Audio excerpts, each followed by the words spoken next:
Evening bled across the ridge, a slow burn of copper and ash. Elias sat on the porch rail, coffee cooling to bitter mud. Wind slid through the dry grass, lifting grit across the steps. He barely blinked. Hoofbeats. Quick, desperate. He set the cup down, the small sound sharp in the hush. A figure broke from the tree line, small, hunched, hat crooked like it had lost a fight. Boots torn, breath ragged.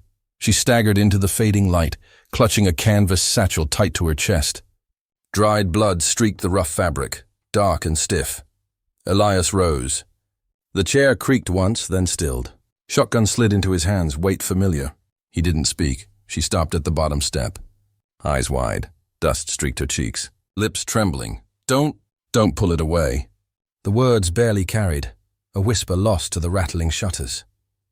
Her gaze never left the satchel, as if it might break open and spill death. The wind shifted. Iron in the air, Elias froze. No words, no questions, just the sharp scent of fear and dried blood. Far off, a single rider reined in on the ridge road.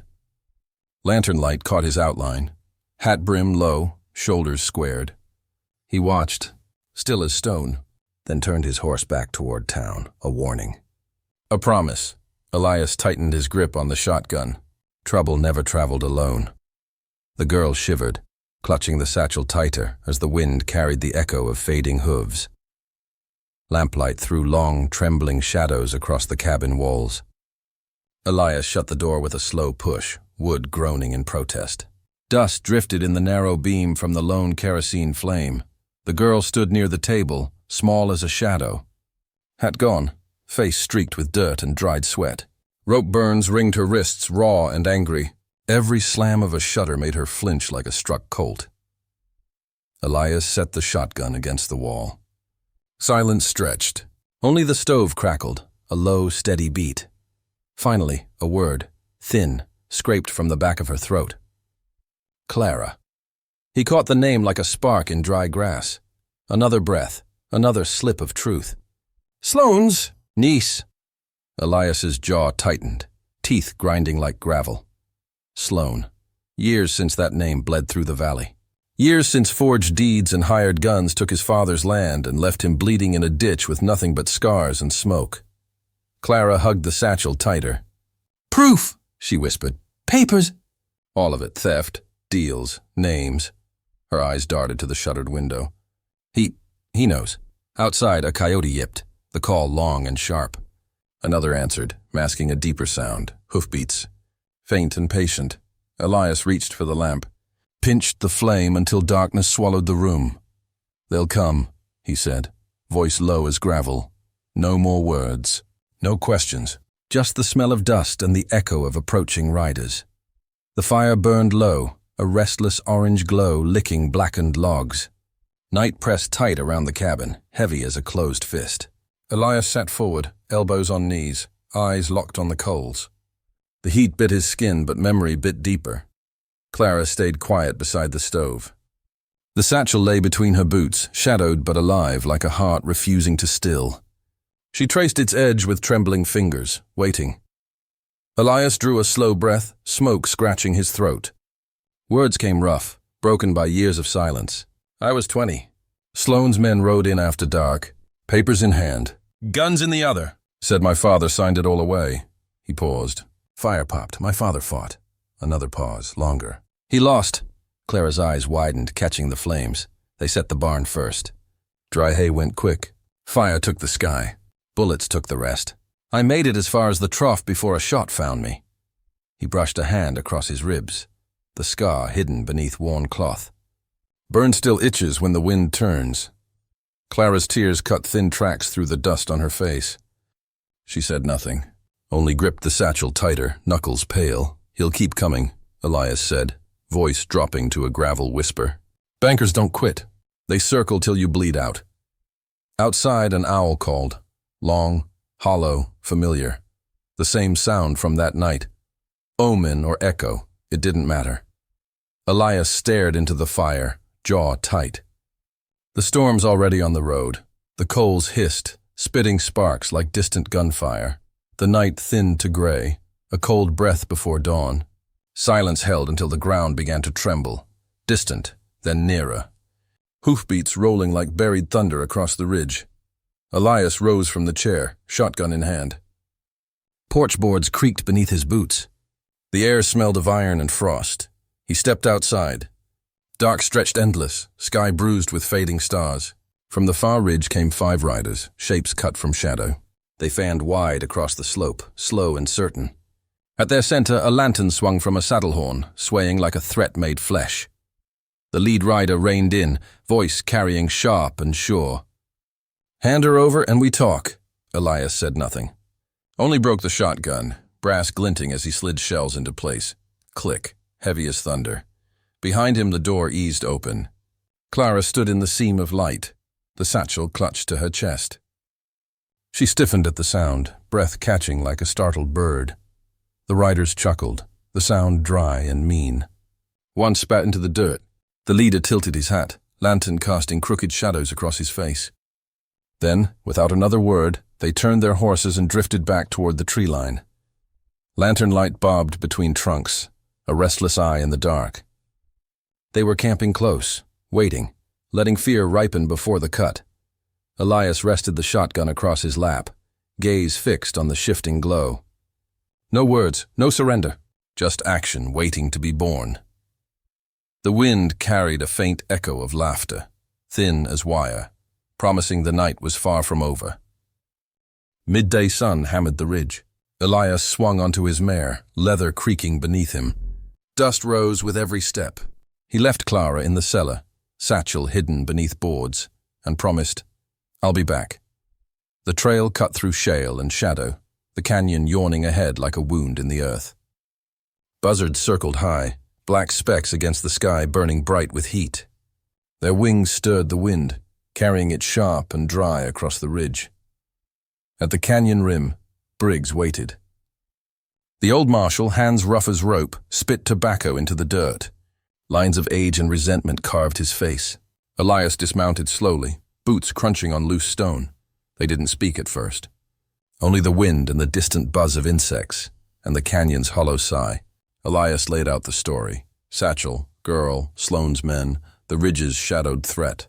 Briggs listened, eyes narrowing. A low chuckle escaped him, half amusement, half warning. "I'll ride," he said finally, voice gravel and spit. "But Sloane owns half the town. Don't count on a badge to stop a bullet." Elias nodded, feeling the weight of every choice pressing into his shoulders. Dust stirred behind him, a ribbon of gray trailing across the trail like a signal fire. The canyon stretched wide, sun cutting harsh angles across jagged stone, no words more. Only the promise of movement, of return, and of conflict waiting in the folds of ridge and tree line. He swung back into the saddle, spurs biting, wind snapping across his face. The path home would carry him through fire, through shadow, through every ounce of grit he had left. Dusk fell like a bruise across the ridge. Smoke curled into the sky, acrid and black, carrying the scent of burning timber. Elias crested the rise and froze. His barn, a skeleton of flames clawing upward, lit the horizon in angry orange. On the porch, Clara stood small and rigid. Shotgun trembling in her hands, eyes wide, chest heaving. Sparks danced across her fingers, reflected in the iron of her knuckles. Elias spurred his horse forward, hooves striking hard into dry soil. Shots rang sharp and sudden, splitting the heavy air. 2 riders dropped before they could fire back, thrown from saddles as bullets met flesh and bone. Fire roared, engulfing hay and timber alike. Horses screamed, rearing, hooves slamming the dirt as sparks fell like rain, scattering the shadows into chaos. He dove behind the water trough, chest low, arms steady. Pumped rounds in a rhythm honed over years of silence and scars. Clara fired once, clean, sharp, deadly. Smoke stung her eyes, but she held steady. Satchel at her feet, heart hammering against ribs like a drum. Then a glint in the shadows. Sloane stepped forward, silver vest catching the firelight. Revolver drawn, grin cruel, teeth glinting. "Same porch, same fool," he sneered, voice carrying over the roar. Elias rose a fraction, stepping into the firelight. Eyes cold as flint. No words, no surrender, just the echo of past and present colliding. Every memory, every scar feeding the moment. Thunder rolled across the ridge. Briggs and his deputies arrived, dust spiraling in the firelight, spurs striking rhythm into the chaos. Sloane cursed, fired a single shot and vanished into smoke and shadow. The fire hissed and crackled. Sparks drifted skyward like embers of wrath. The ridge was quieting, but the promise remained, lingering in curls of smoke and heat. Sloane would return. He always returned. Clara lowered the shotgun slightly, breath coming fast, eyes still on the ridge. Elias's jaw tightened, chest heaving. Silence and heat, coiled like a spring waiting for the next snap. The ranch lay blackened, silent, a skeleton of timber and ash. Smoke still curled from the corners, twisting into the cold morning air. Elias moved among the ruins, hands brushing charred beams, the smell of fire heavy in his nostrils. Amid the ruin, the satchel lay untouched, leather scorched at the edges but whole. He picked it up, dust falling like pale rain from the straps. Clara stood beside him, shoulders straighter, eyes steadier, fingers brushing the satchel's surface as if confirming it was real. Briggs rode up on his horse, spurs ringing faint against the ridge. "I'll keep patrols up," he said, voice low, tobacco tucked behind his ear. "But Sloane always comes back." Elias nodded once, no words. Only the slow press of air across the ash-covered ground, carrying the scent of smoke and sweat. They dug at dawn. Dead horses, stiff in the cold, were laid to rest in shallow graves. No prayers, no lament. Only dirt turned, spades striking earth with finality. Silence held. Clara whispered thanks, voice raw but strong, breaking through the residue of fear that had gripped her. Elias poured coffee into tin cups, bitter, steaming, aroma biting the chill. He handed one to her. She accepted, eyes meeting his briefly.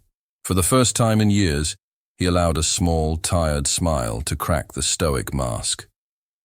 The ridge seemed a little less heavy, the air a fraction lighter, though the threat of Sloane lingered like smoke still curling from the burnt barn.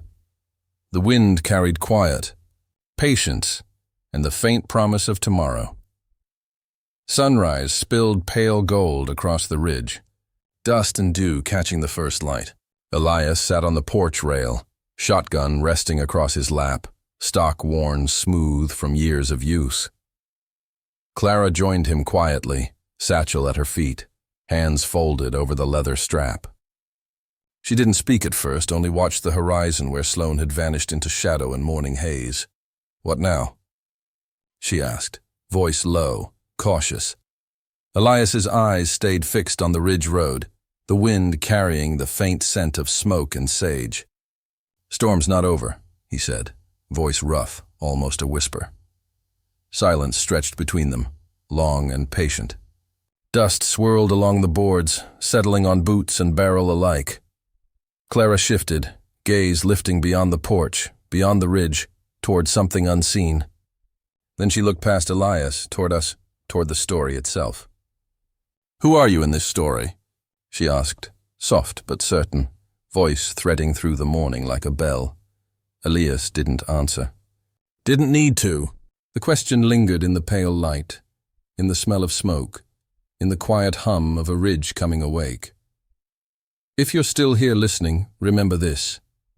Courage isn't loud. Sometimes it's just staying, just holding the line, just facing what comes without turning away.